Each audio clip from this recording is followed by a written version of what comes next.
episode 26 of Lucretius Today. I'm your host Cassius, and together with my panelists from the EpicureanFriends.com forum, we'll walk you through the 6 books of Lucretius's poem and discuss how Epicurean philosophy can apply to you today. Be aware that none of us are professional philosophers, and everyone here is a self-taught Epicurean. We encourage you to study Epicurus for yourself, and we suggest the best place to start is the book Epicurus and His Philosophy by Canadian professor Norman DeWitt. Before we start, here are our 3 ground rules. First, our aim is to bring you an accurate presentation of classical Epicurean philosophy as the ancient Epicureans understood it, which may or may not be the same as what you hear about Epicurus at other places today. Second, we aren't talking about Lucretius with the goal of promoting any modern political perspective. Epicurus must be understood on his own, and not in terms of competitive schools which may seem similar to Epicurus but are fundamentally different and incompatible, such as Stoicism, Humanism, Buddhism, Taoism, Atheism, or Marxism. Third, the essential base of Epicurean philosophy is a fundamental view of the nature of the universe. When you read the words of Lucretius, you'll find that Epicurus did not teach the pursuit of virtue or luxury or simple living as ends in themselves, but rather he taught the pursuit of pleasure. From this perspective, it is feeling which is the guide of life, and not supernatural gods, idealism, or virtue ethics. And as important as anything else, Epicurus taught that there's no life after death, and that any happiness we'll ever have must come in this life, which is why it is so important not to waste time in confusion. Now let's join the discussion with Charles reading today's text. Now learn at length the form of these first seeds, these principles of things, how widely different is their shape, of what variety of figure their frame consists. For though many are endowed with a form not much alike, yet all are far from being of the same figure.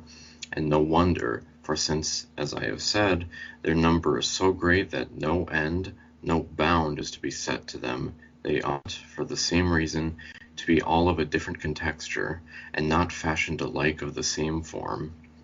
Besides, consider well mankind, the scaly fry of silent fish that swim the flood, the verdant trees, wild beasts, the various kinds of birds, such as flock about the banks of pleasant streams, the fountains and the lakes, and those who frequent the thick covers of the woods.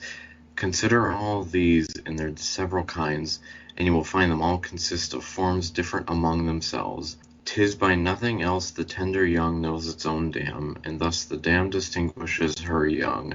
Thus we see each creature knows its own kind, no less than men, and so unite together. For often before the gilded temples of the gods, a young heifer falls a slain victim beside the altar, flaming with incense, and breathes from her heart a reeking stream of blood. The dam, robbed of her young, beats over the field and leaves the marks of her divided hoofs upon the pressed grass, and searches every place with careful eyes to find her, the young she lost. Then stops and fills the branched woods with her complaints, and often returns back to her stall, distracted with the love of her dear young. No more the tender willows, or the herbs freshened with dew, nor can the running streams within the full banks divert her mind, or turn away her care. Nor can 1,000 other heifers, as they play wantonly over the grass, take off her eye, or ease the pain she feels. So plain it is that she searches for her own, for what she knows full well, and thus the tender kids find by their bleat their horned dams, and so the sporting lambs know their own flocks, and, as by nature taught, each hastes to the full dog of its own dam. Observe again the various sorts of corn. You'll find each grain, though in kind of the same, not so much alike, but there will be a difference in their figure, and so a great variety of shells we see, paints the earth's lap, where the sea's gentle waves feed the most sand along the winding shore. And thus, by parity of reason, it must follow that the first seeds of things, as they are formed by nature, not made by art in any certain figure, must fly about in shapes various and different among themselves. It is easy for us now to unfold the difficulty why the flame of lightning is much more penetrating than our common fire rays from fuel here below. You may give this reason that the subtle celestial fire of lightning consists of particles much smaller, and so passes through pores, which our fire made from tow or wood cannot.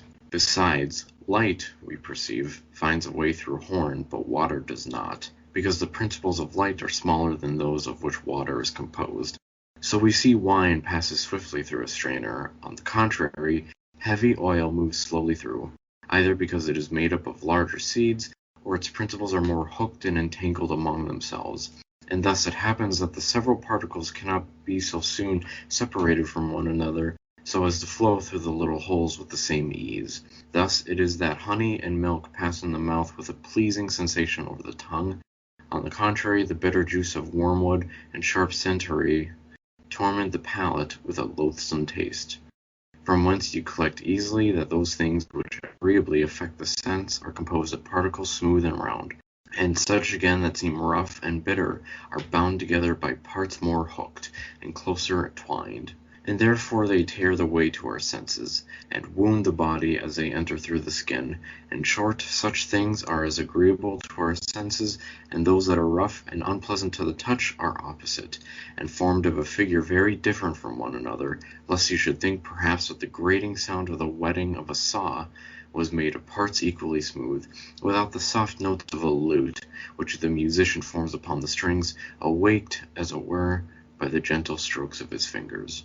Nor are you to suppose that the seeds are of the same form which strike upon our nerves of smell, when a filthy carcass is burning, or when the stage is fresh sprinkled with Sicilian saffron, or the altar sweetens the air with the odor of Arabian incense. And so in colors you must not imagine such as are agreeable and delight our eyes are composed of the same fashion seeds with those which prick our sense and force us to weep or seem dark or ugly and shocking in appearance to us. For whatever pleases and delights our senses cannot be composed but of smooth particles, and, on the contrary, things that are hurtful and harsh cannot be formed without seeds that are filthy and disagreeable. There are other seeds, likewise, which you cannot properly call smooth, nor are altogether hooked with their points bent, but are rather shaped like small ankles, a little jutting out, and may be sad rather to tickle than hurt the senses, such as the acid taste of the sweet sauce made of the lees of wine, or the sweet sauce made of the Swedish bitter root of L. campaign. Lastly, that burning heat or freezing cold, being formed of seeds of different figures, do affect the body with different sensation. Our touch is evidence sufficient to evince. For touch, the touch, blessed be the gods above, is a sense of the body, either when something from without enters through the pores, or something from within hurts us as it forces its way out, or pleases as the effect of venery tickles as it passes through, or when the seeds, by striking against each other, raise a tumult in the body, and in that agitation confound the sense. And this you may soon experience if you strike yourself in any part with a blow of your hand. It is necessary, therefore, that the principles of things should consist of figures very different in themselves, since they affect the senses in so different a manner. Okay, thank you, Charles. Wow, that was a mouthful. You did a good job. It sure was. And there's several really interesting sections in here, including right at the end there where he talks about blessed be the gods above for the sense of touch. That's really interesting to me that he says it that way. And that's the other translations I have pretty much the same kind of exclamation. But let's go back in order and start from the top. Who'd like to start either at the very beginning or on what I think is a very famous section about the, I want to say, bull cow whose calf has been sacrificed to the gods and the pain that cow feels. He calls it the dam here. I mean, we would just say cow. Yeah, the cow. I think that's well known and often used to suggest that potentially this is sort of a identification with animals or animal welfare type of perspective, but all sorts of things you can read into it. So, I mean, the first section really here is introducing the topic, right? It's just the seeds, the elementary particles are different, which is specific difference with some of the other competing models that we've already discussed. by having the different seeds, some of the problems in the other models are overcome. And before we get into the next section, I just want to point out that does line up, as far as I know, with what we think about elementary particles now. I mean, not all the specific things that he said, but just the fact that there are different particles. And my dad used to tell me about those. My dad is a physicist, and I always thought it was cool that the quarks and the anti-quarks, and the physicists that named them not just up and down and top and bottom, but charm and strange. I feel like Lucretius would have appreciated that. So, of course, there you're not talking about the periodic table of the elements at an atomic level. You're talking about the subatomic level. The elementary particles, the fermions and the bosons. I mean, these are stuff that you don't hear talked about a lot in, I guess, popular literature, but it's pretty cool, and it seems consistent with Epicurus' ideas about different kinds of particles to me. I'm interested in what Martin thinks about that. So there's certainly an analogy between the broad characterization which Epicurus gives or here Lucretius, and what we see now in the models of modern physics. Right. I mean, yes, an analogous kind of situation. I mean, he had the general idea. His particles are not the same, obviously, but I think he was really thinking more like maybe some of the properties like we might think about atoms, but I don't know. It doesn't matter to me so much as that he is so fascinating to me that he thought that, and so far it still seems basically correct. Yeah, the distinction being what you raised earlier, Elaine, is that some people were suggesting that perhaps there's only one ultimate thing, and everything is made from one. Or four, you know, and he's no, there's more than that. So now we don't have as many elementary particles as Epicurus had, I don't think. It sounds like he thought of a lot more than we're thinking of, but still interesting. So to really get into that first passage you're talking about, he's talking about they differ in shape, and he's really not saying anything further that when you say they differ in shape, implicitly you're saying they don't differ in terms of some being magical and some being non-magical, or some being natural or supernatural. Or well, that's a good point. Yeah, you're eliminating what some people might allege might be an importance or difference with essence within the atoms themselves beyond that of shape. I think, though, that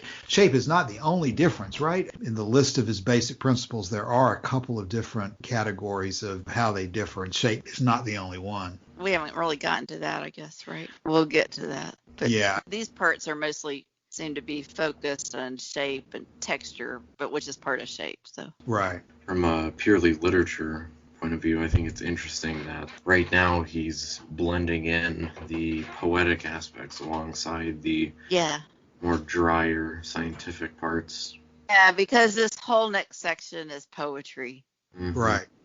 Hey, before we jump to it, I want to correct what I just said a minute ago. I found that 12 fundamentals, and there appear to be only 3 differences in atoms.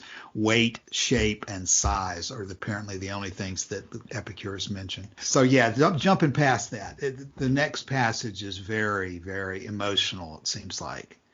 Okay, so I'm glad you said that, because I was going to point out, when does Lucretius go poetic? Because some of these parts are really just not poetry; they're more like a textbook. But it's not like he mixes his poetry in so much with the other parts, as that there are poetic sections and less poetic sections.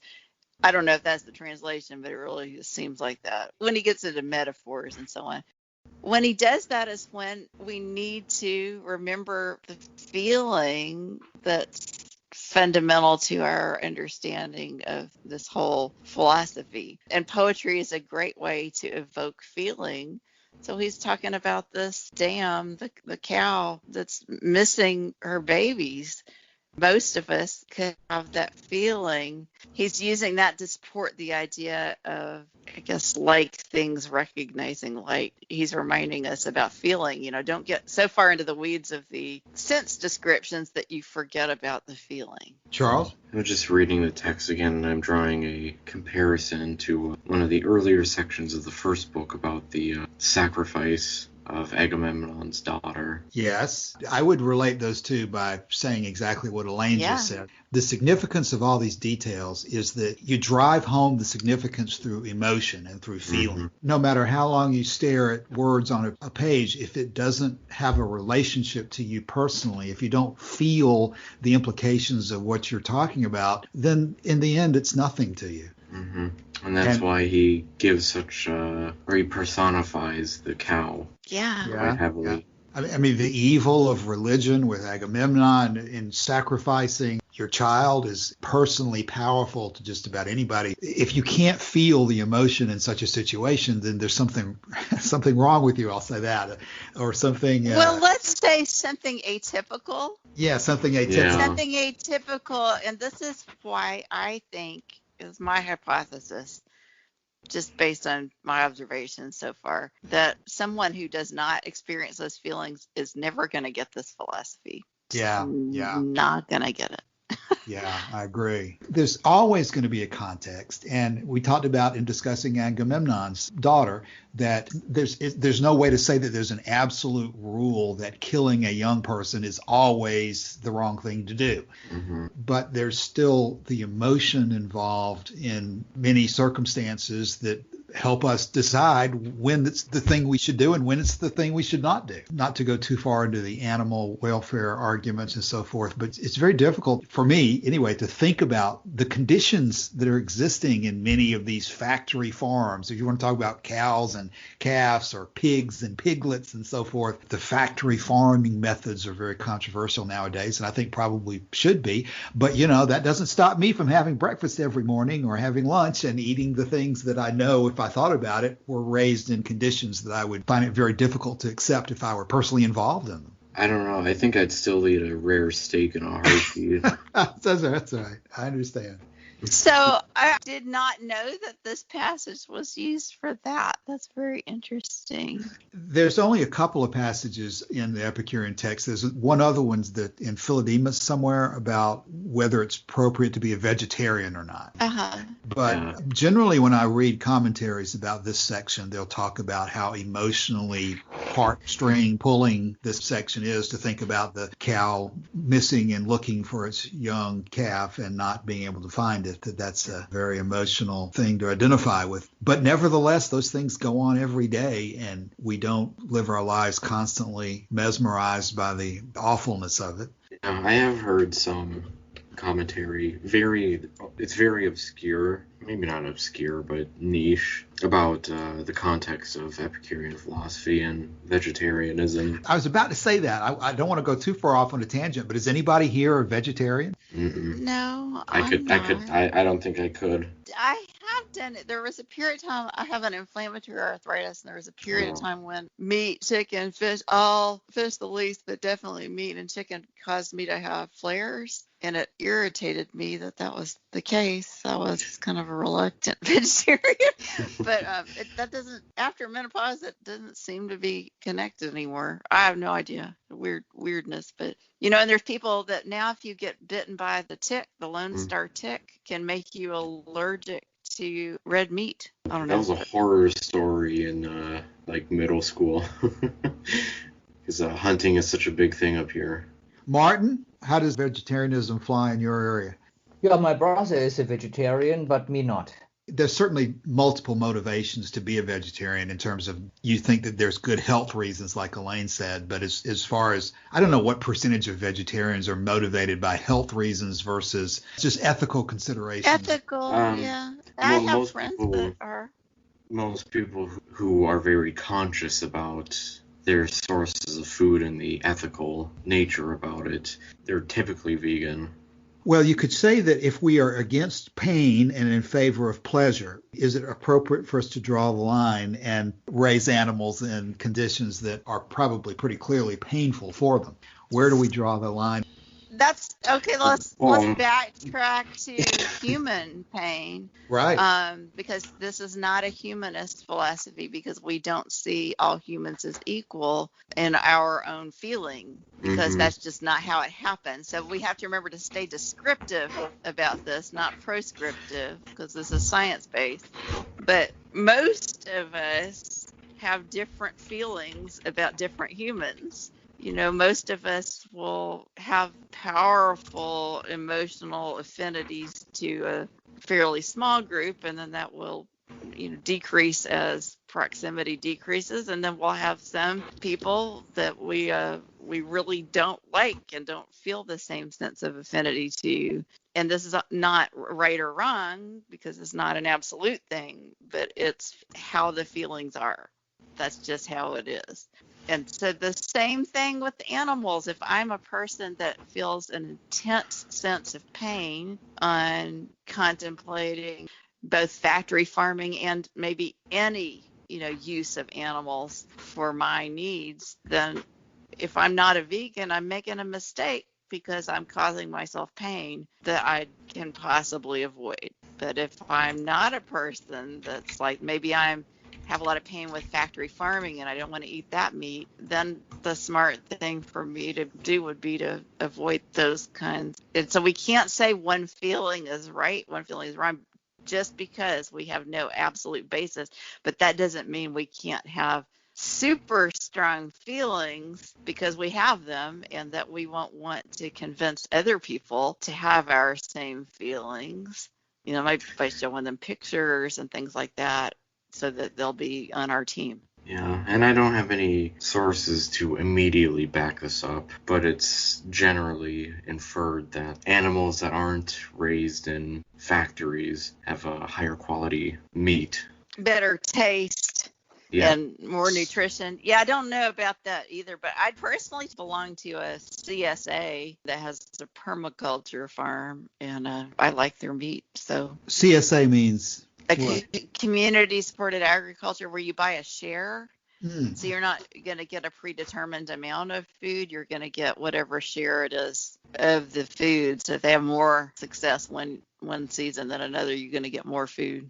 Well, before we go off too far, and I could easily go further on this, it's probable that what Lucretius is doing here with this analogy is just driving home the point of the uniqueness of a mother and calf, and just the uniqueness of things, and how the unique things can identify each other by means of these individual atoms and so forth. So he's probably going in that direction. Well, He certainly does not continue on and say anything about how we should never sacrifice calves or kill calves or kill cows. He's obviously using it in the context of religion, so there's probably an implicit slam against how ridiculous it is to put these animals through this for the sake of the gods who could care less. There's probably an implicit point about that. Yeah. But he doesn't extend it on to talk about not eating animals. You could go on and ask questions about your lifeboat scenarios and even cannibalism. I mean, at what point do you eat other people as opposed to eating animals?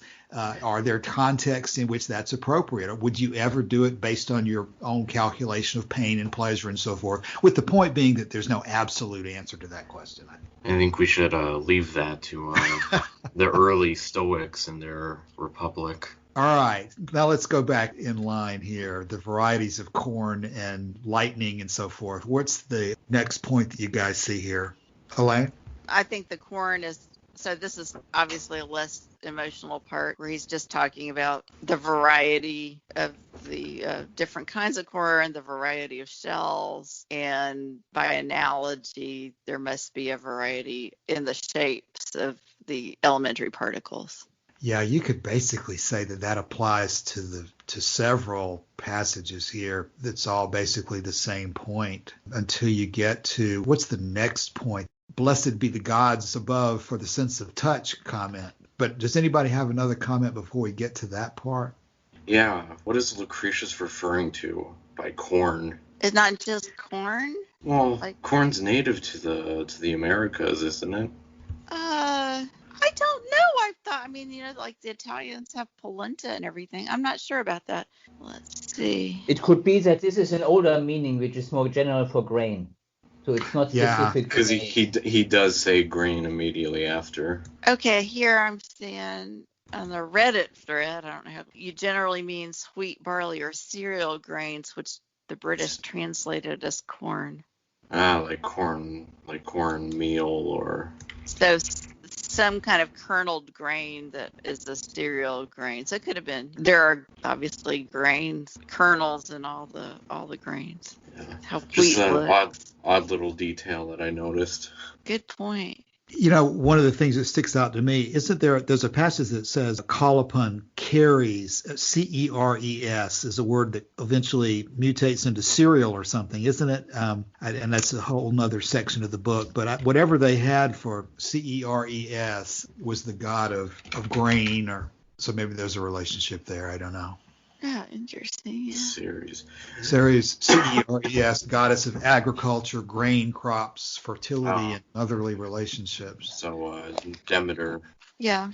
So let's look and see at Martin Ferguson Smith what word he uses, if that's really maybe a mistranslation. Yeah, he says corn also. Interesting. Yeah, Bailey and Monroe both say corn. Yeah. So I just felt like bringing it up. Looks like that's just going to be the thing they say, but maybe. I mean, certainly the Wikipedia talks about maize being domesticated in Mexico area 10,000 years ago. So maybe we can talk about ancient Romans going to South America or something. The corn dolly, which is a traditional thing in England, has no relation to maize. That is also another grain which is used for that. Well, I'll learn something for today. Now I can finish. I don't have to learn anything else. Okay, well, because he's continuing there after corn and talking about wormwood and just giving example after example after example of how different things move based in large part on probably the shapes of their particles, talking about how distinct things arise from distinct types of particles. So, and it's interesting, this thing about lightning versus fire. I guess he's obviously missing something there, but I'm not sure how to describe best what he's missing. Am I correct in presuming from, again, the simplistic perspective, is he talking about the difference between, like when you hold a flame against a piece of wood, the flame kind of bounces off? But if you had a piece of wood in front of you that a lightning strike hit right in front of you, it would go right through the wood and maybe explode the wood or something like that. Is that the observation he's making and then trying to explain why lightning is more penetrating? If you hold a flame against body part, it's not going to zap through it because it's not electricity. Right. So right. Yeah, I would say that's what he's observing. But he's got some of the observation of the difference in effect, but then he's putting them in the same category, which they're not. So he's trying to say that the particles of lightning are smaller than the particles of fire. But there are no such particles. But there are. What we see, yeah. what we see are photons, and those which carry the same color are exactly the same photons, whether they come from a fire or from a lightning. So it's completely off this time, his model. I'd like to bring up the previous paragraph, the last sentence, where he says that the first seeds are formed by nature and not by art. Oh, yeah, right. And Monroe and Bailey both mention that they're made by nature and not fitted by a hand to a fixed design. And I think there's some theological elements there. Yeah, great. That was lost in the Daniel Brown translation. Great catch. That's a very good point. Are you looking at the translation, Charles, from either Monroe or Bailey?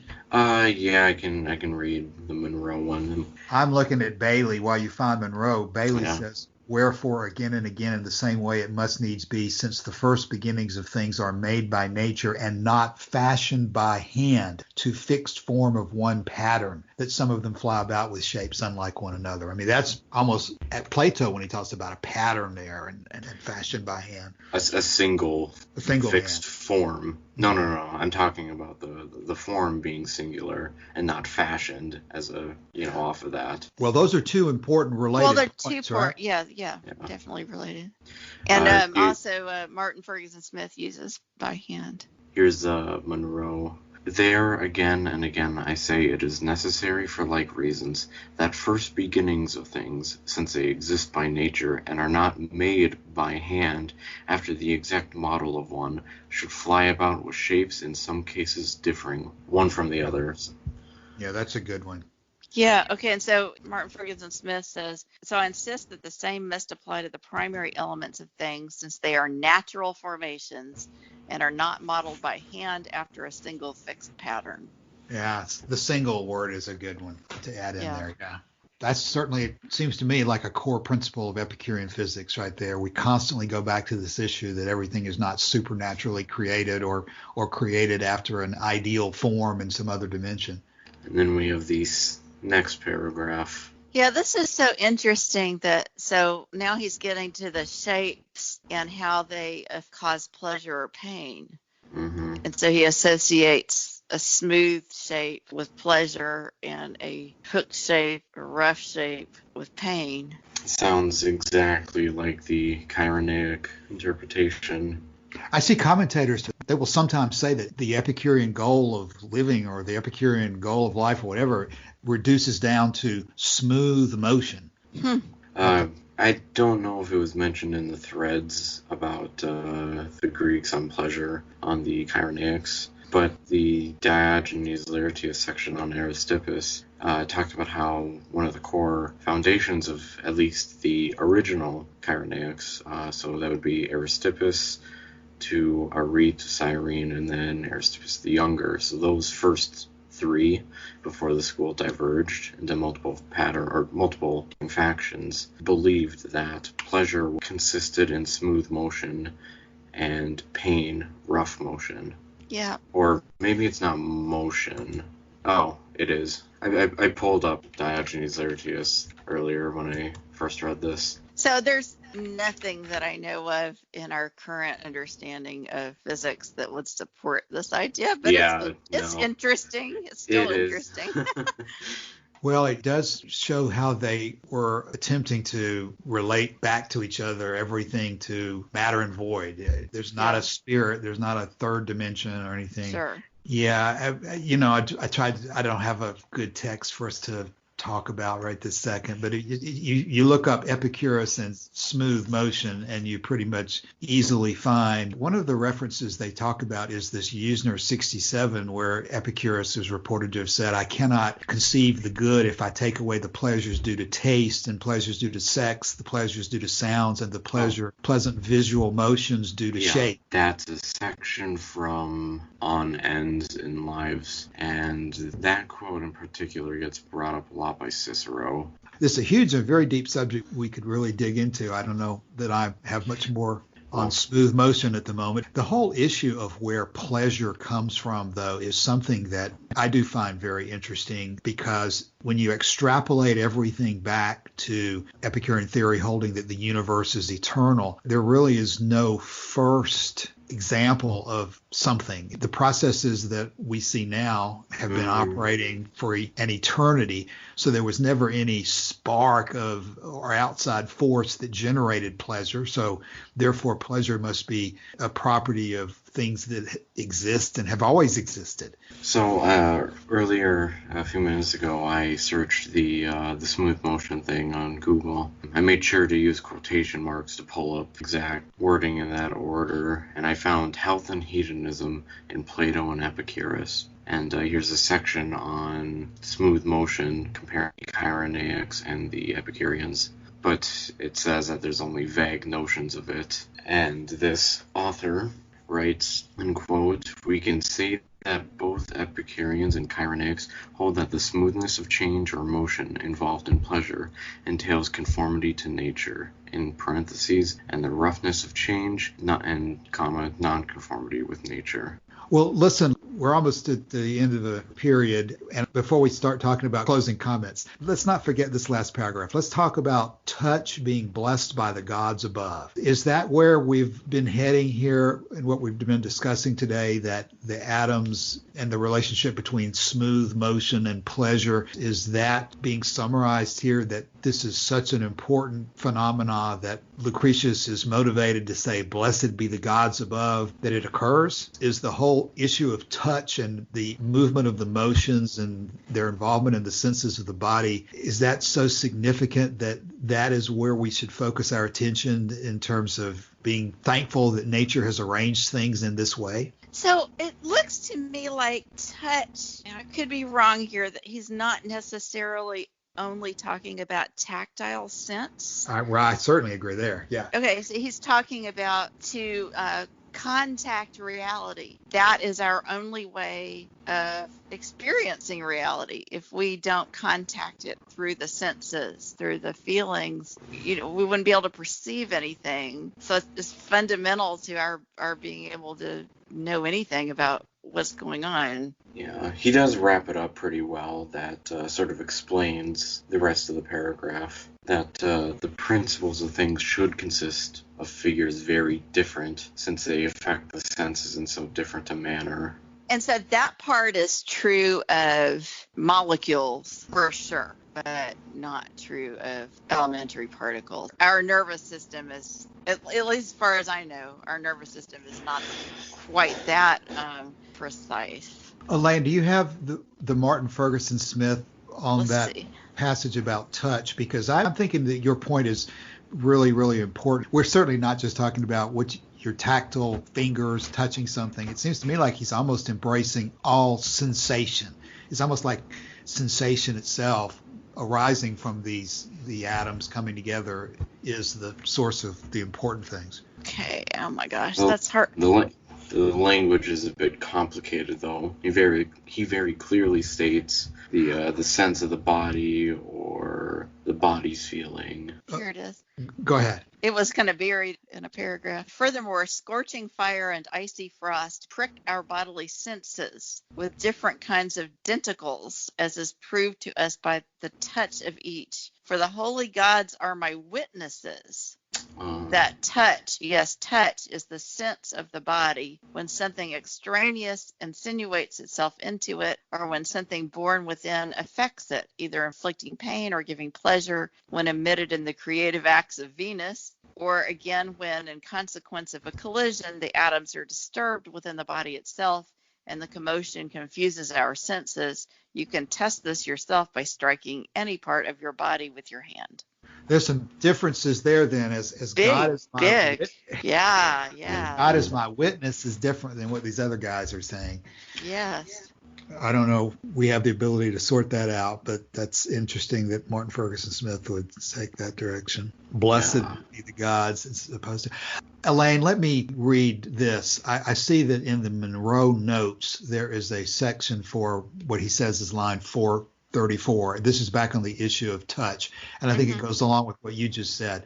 Monroe says, this point is put with emphasis to show the vast importance of touch, for as nothing can, and he uses the Latin, nothing can tangere et tangis, touch or be touched without body, so nothing can without the touch be sensed. All the senses, and this is the part that I see is consistent with what you said, Elaine, all the senses are but different forms of touch. He then enumerates the different ways in which the body can feel. Either something enters from without and gives pain or pleasure, or something takes place in the body and gives pain or pleasure. Or thirdly, the atoms in the body itself, before quiescent, are troubled by some collision and so disturb the body's feelings, as for instance when you strike any part of the body. And so that's the end of that particular note. But I think he's going in the right direction, that all senses are but different forms of touch, with these atoms touching each other being the source that of the kind of touch, sensation. not tactile touch. Yes. The parts about the atoms and striking her, that sort of solidifies that, I think. I don't see that Martin Ferguson Smith comments on the God part of it. So I don't know about the issue of whether we are giving thanks or blessing the gods for giving us this faculty, or whether we're just using the gods as our witness to it. But either way, it seems to be an important point. Okay, in the interest of time, probably it's now time for closing comments for today. Who would like to start? Let's let Martin go first. Right. We should generally let Martin go first. Yeah, I think that's a tradition. Yes. Okay. Yeah. So he gives here many examples to exemplify again the how atomism can be used to explain consistently whatever phenomena we have around us. Yeah. That's basically it already. Charles? Oh. Or Martin, something else? No, I just wanted to say, because of the break, I'm done. Okay. Charles? I can't think of any without thinking of corn and animal welfare and... Oh my goodness. I was expecting, Charles, for you to come up with something very poetic about touch, ye holy divinities of the gods. The body's feeling is the source of pleasure and pain. Not this time. So it's hard to put all this in a closing statement this time. I'd say like two things maybe. That it's interesting that he used what was available to him at the time to come up with the idea that the elementary particles are different and that there are at least several different ones. It's also true that there are specific molecular interactions with receptors in our bodies which result in the feelings of pleasure and pain, many of which are fairly consistent between members of the species. And I wish he could have got to see what we've learned about some of the sense receptors and the neurotransmitters. He would have just been real excited about that.